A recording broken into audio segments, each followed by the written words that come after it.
মোদক কিন্তু তৈরি। Ganapati Ganapati Bappa Moria. Moria. আজকে আমি বানাবো মোদক। কেন বলো তো? হ্যাঁ গো, এইগুলো না ধোয়া পরিষ্কার একটা আলমারিতে ছিল, পরে এটা দেখতে পেয়েছি। দেখতে পেয়ে বলছে এটা কি হয় মা? আমি তখন বলেছিলাম মোদক তৈরি হয়। এইটা গণেশ ঠাকুর খুব ভালোবাসে, আমি ভালোবাসবো বলে না বায়না করছে গো। যখন তখন কি খাবে তার নেই ঠিক, ও কি সেটাও জানে না, কিন্তু আমি তো কানে শুনেছি, তাই মনে হচ্ছে বানাবো, গণেশজিকেও দেওয়া হবে আর পরের নাম করে একটু করাও হবে। হ্যাঁ, তাই আজকে মোদক বানাবার জন্য আমি অ্যালমন্ড আর কাজুকে কুচি কুচি করে নিয়েছি। এটাকে প্রথমে আমি একটু হালকা ঘিয়ে নেড়ে নেবো, তাহলে স্মেলটা আরো সুন্দর আসবে। হালকা করে দিচ্ছি।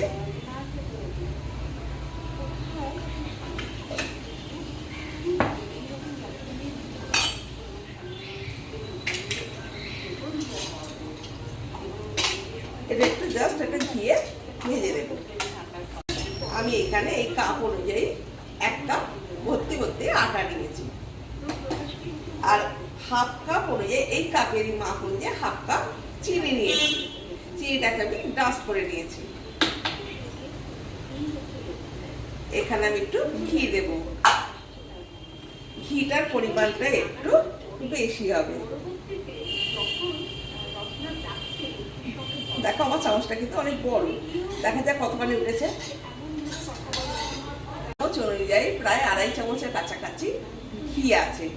দেখো মোটামুটি এটাকে আমি এখানে দিয়ে দিয়েছি।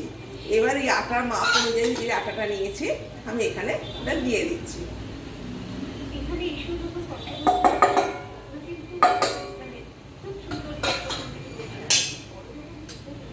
এটা আমি হালকা আঁচেই করব।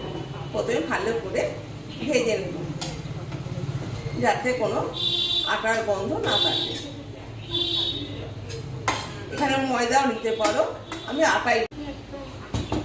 এখানে যে হাফ কাপ চিনি ডাস্টটা করেছিলাম এটা আমি এখানে অ্যাড করছি।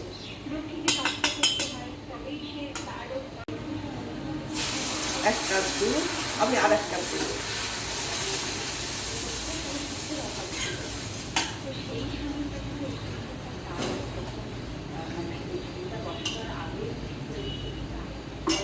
ড্রাই ফ্রুটসটাও ঢেলে দেবো, আমি এখানে এটা ঢেলে দিচ্ছি, আর ওর সঙ্গে মিশিয়ে যাবে।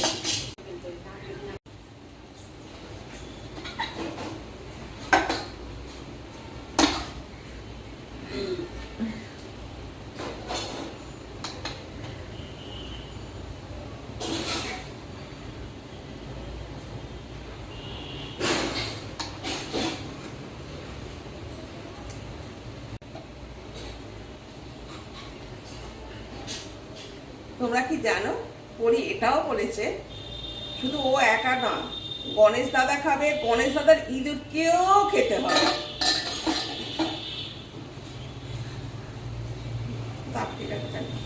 ইঁদুরের জন্য একটা ছোট্ট মোদক করে দেব। হ্যাঁ, ইঁদুরের জন্য একটা ছোট্ট মোদক চাই। তাই বলো, তখন কেউ করে না করে থাকতে পারবে? পারবে না, করতে বাধ্য। ইঁদুরের চাই।